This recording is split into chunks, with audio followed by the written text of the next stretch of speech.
আসসালামু আলাইকুম, সবাই কেমন আছেন? আমি মোহাম্মদ সুলতান, মিশরের রাজধানী কায়রো থেকে। আজ আমি কথা বলবো মিশরিয়ান ভাষা সম্পর্কে। মোটামুটি বেশ ভালো কিছু কমেন্ট আসছে আমার কাছে, সেই কমেন্টের উত্তরগুলো আমি দেব। গত পর্বে অলরেডি কিছু কমেন্টের উত্তর আমি দিয়েছি, আজ আমি আরও বেশ কিছু কমেন্টের উত্তর দেব। তো ফার্স্টে আমি কিছু মিশরিয়ান ভাষা সম্পর্কে আগে আপনাদের সাথে শিখব, তারপরে আমি কমেন্টের উত্তর দেবো ইনশাআল্লাহ।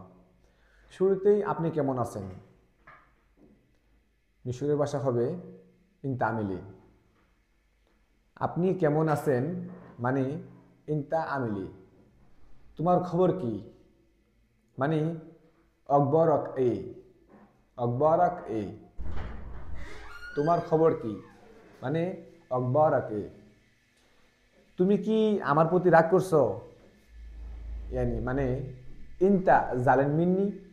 যদি মহিলা হয় সেই ক্ষেত্রে হবে ইনতি, আর যদি পুরুষ হয় সেই ক্ষেত্রে হবে ইনতা। তো যদি আমরা বলি যে কোনো মহিলাকে বা কোনো মেয়েকে যে ইনতি জালেন মিন্নি, তার মানে হবে আমি মেয়েকে বলছি ইনতা, মানে মেয়েকে বলছি ইনতি জালেন মিন্নি, মানে আমার প্রতি একজন লোকে বা আপনি কি আমার প্রতি রাগ করছেন কিনা। এটা লাগাই দেন, মানে ইনতা জালেন মিন্নি মানে আপনি কি আমার প্রতি রাগ আছেন, অথবা ইনতি জালেন মিন্নি মানে মহিলাকে বলতেছি মানে আপনি কি রাগ করছেন। তো আপনি কি মানে খাওয়া দাওয়া করছেন মানে ইন্তাকাল্ট। আপনি খাওয়া দাওয়া করছেন, এটার মিশরীয় ভাষা হবে ইন্তাকাল্ট। তুমি কি আজকে কাজে যাবে না মানে ইনতা নাহারদা মিশিরো অশগুল। ইনতা নাহারদা মিশিরো অশগুল। তুমি কি আজ অসুস্থ, ইনতি অথবা ইনতা, মানে যদি মেয়ে হয় সেক্ষেত্রে হবে ইনতি, আর পুরুষ হলে হবে ইনতা। যদি বলি যে তুমি কি আজকে অসুস্থ, সেক্ষেত্রে যদি পুরুষকে বলি তাহলে হবে ইনতা নাহারদা তাবেন। যদি বলি যে তুমি কি অসুস্থ আজকে কাজে যাবা না, তো সেই ক্ষেত্রে হবে ইনতা তাবান মিশিরো অশগুল। তুমি কি খুব ক্লান্তিত, তুমি কি খুব ক্লান্তিত মানে ইনতা টাইপড। ইনতা টাইপড মানে তুমি কি ক্লান্তিত। ইনতা টাইপড মানে তুমি ক্লান্তিত। আমি আজ অনেক খুশি। আমি আজ অনেক খুশি মানে আনা নাহারদা মাফসুদ। আমি আজ অনেক খুশি মানে আনা নাহারদা মাফসুদ। আমার শরীরটা ভালো না, আনা তাবান। আমার আজ শরীর হাত পা ব্যথা করতেছে, নাহারদা কুল্লু গেসমি কাসার। আমার আজ শরীর ব্যথা করতেছে মানে নাহারদা গেসমি কুল্লু কাসার। তুমি কি আমাকে দেখতে পাও, ইনতা শাইফনি মানে তুমি কি আমাকে দেখতে পাও, তার মানে হবে ইনতা শাইফনি। আমি বারবার একটা কথা বলবো, যদি মহিলা হয় সেই ক্ষেত্রে হবে ইনতি, আর যদি পুরুষ হয় সেই ক্ষেত্রে হবে ইনতা। মানে যদি আমি পুরুষকে যে কোনো কথা বলি, যদি আমি প্রথম বলি ইনতা, তার মানে আমি কি শুধু পুরুষকেই উদ্দেশ্য করে বলতেছি। আর যদি একটা পুরুষ একটা মহিলা থাকে, সেই ক্ষেত্রে আমি যদি বিনা দ্বিধায় বলতে থাকি যে ইনতি, তার মানে বোঝা যাবে যে আমি মহিলাকে বলতেছি। তো এই কথাটা অবশ্যই ভালো করে খেয়াল করবেন। আর ভিডিওগুলো যে দেখতেছেন, আমার কথাগুলো যদি স্পষ্ট মানে বুঝতে কষ্ট হয়, তাহলে অবশ্যই আপনি কমেন্ট করবেন। কমেন্ট করে সে আমার কথাগুলো ভালো করে জেনে নেবেন, কারণ সাধারণ একটু কথা উচ্চারণ ভুল হইলে এটা একটা খারাপ শব্দে পরিণত হইতে পারে। তো দরকার নাই, আমি যেহেতু কথাগুলো বলতেছি, আপনার কোনো কনফিউজ থাকলে অবশ্যই আপনি আমাকে কমেন্ট করবেন। আমি চেষ্টা করব নতুন ভিডিওতে বা পরবর্তী ভিডিওতে অথবা কমেন্টের উত্তরে আপনাকে সঠিক শব্দটা বলার জন্য। ঠিক আছে? তো আজকে আমি রোজা আছি মানে আনা নাহারদা সাইম। আনা নাহারদা সাইম। সাইম আখের এম সাইম। ওকে, আজকে ইফতার করব আমি বাহিরে, নাহারদা আনা ইফতার বাররা। আজকে আমি বাহিরে ইফতার করব, তার মানে আনা নাহারদা ইফতার বাররা, আজকের ইফতার খাওয়াটা খুব সেরকম হয়েছে। নাহারদা ইফতার বিলগামিত আলহামদুলিল্লাহ, আজকের ইফতার আয়োজন খুব সুন্দর। নাহারদাল ইফতার ফিল হাদ্দারু গেহেজ তামাম, নাহারদা ইফতার ফিল হাদ্দার ফি তামাম, মানে আজকের ইফতারের আয়োজন খুব সঠিক সুন্দর হয়েছে। আচ্ছা, আপনি কি কালার পছন্দ করেন? আপনি কি কালার পছন্দ করেন? ইনতাহাব্বুলুন এ, আপনি কি খেতে পছন্দ করেন? ইনতাইস্তাকুলি, ইনতা নাফসাক তাকুলি, মানে আপনি কি খেতে পছন্দ করেন, মানে ইনতা নাফসাক আইস্তাকুলি ও নাফসাক ফি মাসালান, মানে এক্সাম্পল নাফসাক এ অথবা নাফসাক তাকুলি। তুমি কি রাগ করছো? ইনতা জালেন মিন্নি, যদি আবার বলতেছি যদি মহিলা হয় সেই ক্ষেত্রে হবে ইনতি, আর যদি পুরুষ হয় সেই ক্ষেত্রে হবে ইনতা। আমি যদি কোনো মহিলাকে বলি যে তুমি কি রাগ করছো আমার সাথে, সেই ক্ষেত্রে হবে ইনতি জালেন মিন্নি, আর যদি পুরুষকে বলি তাহলে হবে ইনতা জালেন মিন্নি। কথাটা খেয়াল করবেন, পুরুষের ক্ষেত্রে ইনতা, মেয়েদের ক্ষেত্রে ইনতি। যে কোনো নারীদের ক্ষেত্রে ছোট বাচ্চা থেকে ধরে বড় বয়স্ক মহিলা পর্যন্ত আপনি ইনতি বলে সম্বোধনা করতে হবে, ইনতি। আর পুরুষ যে কোনো বাচ্চা থেকে ধরে একটা বড় পুরুষ পর্যন্ত তাকে বলতে হবে ইনতা। অতএব ইনতা আর ইনতি শব্দটা আপনি অবশ্যই মুখস্থ করবেন, খেয়াল করবেন কোনো মহিলা অথবা পুরুষের ক্ষেত্রে। ঠিক আছে? এই যে ঠিক আছে, ঠিক আছে শব্দ কি? তামাম। ঠিক আছে এর শব্দ তামাম।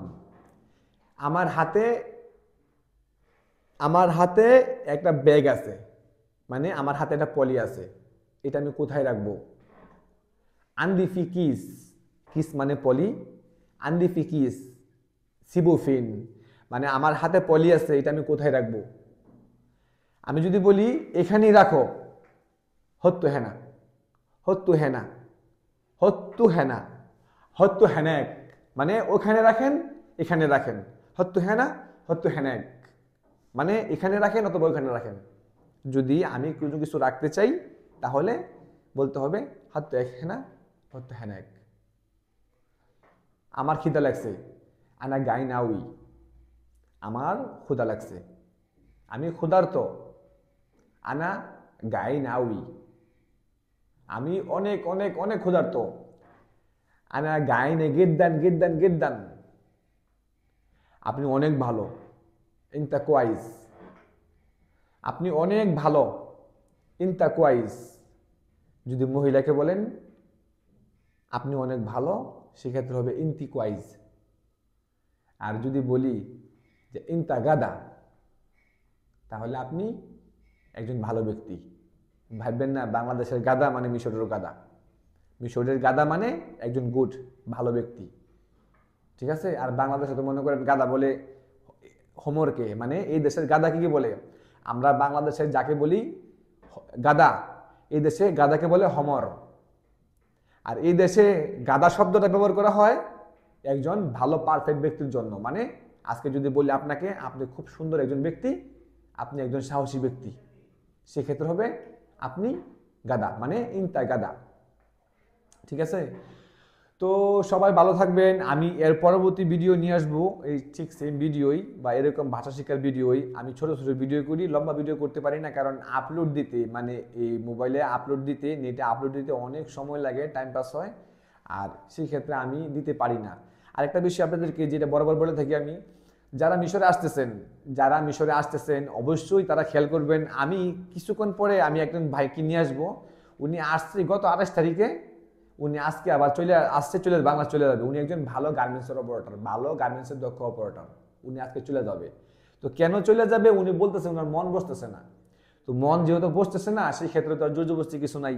আমি চেষ্টা করবো লোকটাকে যেন আপনাদের ফেসে আনতে পারি, কারণ এই লোকটা থেকে আপনারা অনেক অনুপ্রেরণা পাবেন, শিক্ষা পাবেন, অনেকটুকু ভালো কিছু পাইতে পারেন, খারাপ কিছু পাইতে পারেন। কারণ উনি বাংলাদেশ থেকে আসছে, ঢাকাতে থাকতো, ঠিক আছে, হয়তো বা ভালো চলতো, ভালো খাইতো, ওনাকে দালালে যে কোনো এক মানে বা যে কোনো এক আশা আকাঙ্ক্ষা দিয়ে মিশরে নিয়ে আসছে।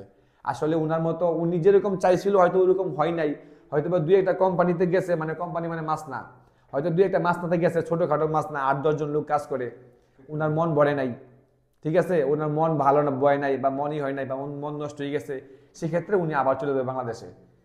ঠিক আছে ভাই, তো আপনারা যারা নাকি বাংলাদেশ থেকে আসতেছেন অবশ্যই সাবধান। সাবধান কোনটা, আপনাকে মিশরে মারবে কাটবে ওরকম না, সাবধান এটাই যে মানে আপনি ভালো প্রিপারেশন, আপনি ভালো সুদক্ষ প্রিপারেশন নিয়ে আসবেন। আপনি কেন আসতেছেন মিশরে, আপনার লক্ষ্য দ্বারা কি?